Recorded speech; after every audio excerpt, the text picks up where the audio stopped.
Guardado por mais de 3 milênios sob a rocha do Egito, um único túmulo guardava 5.398 objetos, cada um numerado, fotografado e registrado por mãos que mudariam para sempre a história da arqueologia.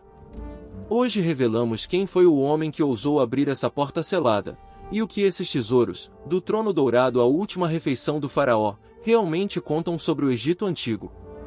Prepare-se, o segredo começa numa noite de novembro de 1922. No coração do Vale dos Reis, perto de Luxor, dezenas de faraós foram sepultados em câmaras talhadas na rocha, verdadeiros palácios subterrâneos maiores que muitos templos que ainda hoje vemos de pé. Ali repousava Tutancâmon, que subiu ao trono ainda criança, por volta de 1332 a.C., e morreu jovem, com cerca de 19 anos. Por séculos, seu nome quase desapareceu da memória egípcia, apagado de listas reais. Ninguém imaginava que seu pequeno túmulo esconderia o maior tesouro intacto já encontrado. O homem que revelaria esse segredo se chamava Howard Carter, arqueólogo britânico que passou mais de uma década escavando o Vale dos Reis sem encontrar quase nada. Financiado pelo aristocrata Lord Carnarvon, Carter recusava-se a desistir, convencido de que um túmulo intacto ainda esperava sob a areia. Ano após ano, o dinheiro escasseava e a paciência de seu patrono também. Carter pediu uma última temporada de escavação, e foi essa aposta final que mudaria a arqueologia para sempre. George Herbert, quinto conde de Carnarvon, era o financiador silencioso por trás da busca, um homem de posses que apostou fortuna e reputação numa teoria que muitos colegas de Carter já haviam abandonado. Em 1922, ele concordou em bancar mais uma temporada, a última antes de encerrar o financiamento. Nenhum dos dois sabia que estava a poucos passos de uma descoberta capaz de reescrever o que o mundo sabia sobre o Egito Antigo. A resposta estava literalmente sob os pés dos escavadores. Em 4 de novembro de 1922, um jovem operário egípcio tropeçou em algo duro sob a areia, o topo de um degrau esculpido na rocha. Carter interrompeu a escavação e telegrafou Carnarvon na Inglaterra, pedindo que viesse imediatamente. Degrau após degrau, uma escadaria surgiu, conduzindo a uma porta selada, os lacres ainda intactos, como há mais de 3.000 anos. Era o primeiro sinal de que ninguém havia entrado ali desde o funeral do próprio faraó. Em 26 de novembro de 1922, Carter abriu um pequeno vão na porta e ergueu uma vela para enxergar o interior. Carnarvon perguntou, ansioso, se conseguia ver alguma coisa. Carter, tomado de espanto, respondeu apenas, sim, coisas maravilhosas. Diante dele brilhavam tronos dourados, estátuas, carros de guerra e caixas empilhadas, um depósito de riquezas maior do que qualquer outro já encontrado intacto no Egito Antigo. Mas por que aquele túmulo sobreviveu quando quase todos os outros no Vale dos Reis foram saqueados na antiguidade? A resposta está em outro faraó. Séculos depois, cabanas de operários e escombros da construção da tumba de Ramessés VI cobriram por acaso a entrada de Tutancâmon, escondendo-a da vista e da cobiça, por gerações.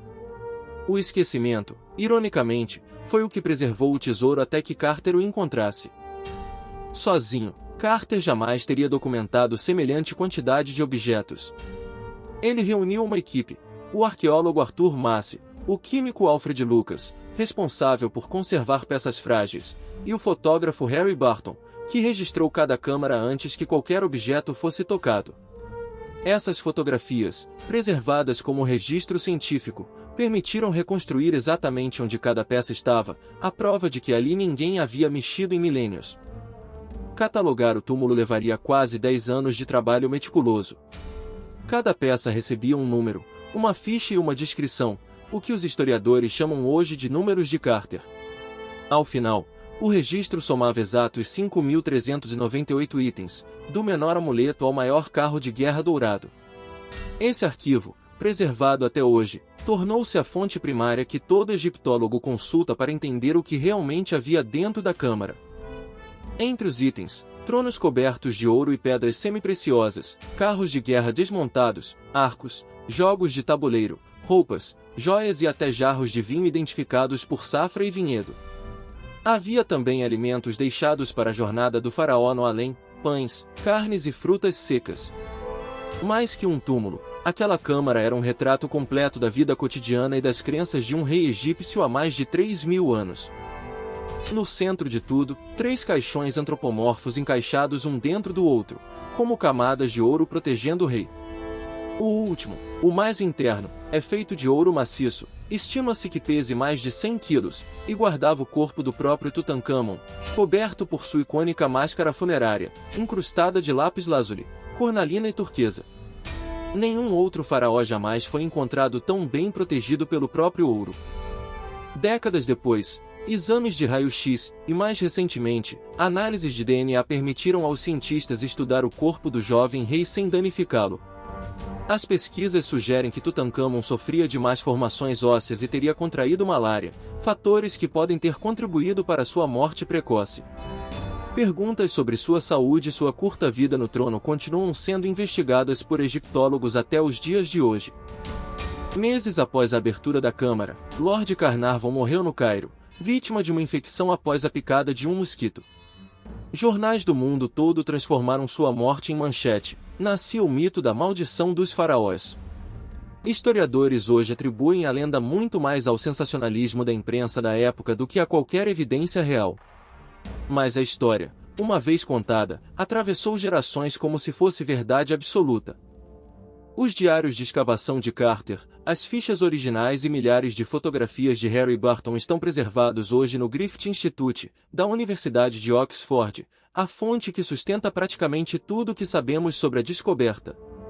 É nesses papéis amarelados, escritos à mão há um século, que repousa a prova documental de cada um dos 5.398 objetos encontrados naquela câmara. E aqui está a revelação: os 5.398 objetos de Tutancâmon não são apenas sobre a morte de um rei, são o retrato mais completo já preservado da vida no Egito Antigo. Hoje, pela primeira vez desde o funeral, boa parte da coleção está reunida sob um só teto, no novo Grande Museu Egípcio, próximo às pirâmides de Gizé. Um templo de vidro e pedra, maior que muitos estádios, construído para guardar o que quase se perdeu para sempre. Assim, o que começou como tropeço de um operário na areia tornou-se a janela mais clara que já tivemos sobre o Egito dos faraós. Os hieróglifos guardam ainda muitos segredos, e no próximo vídeo, vou revelar o que os egípcios acreditavam que acontecia com a alma depois da morte, segundo os próprios textos encontrados nas tumbas.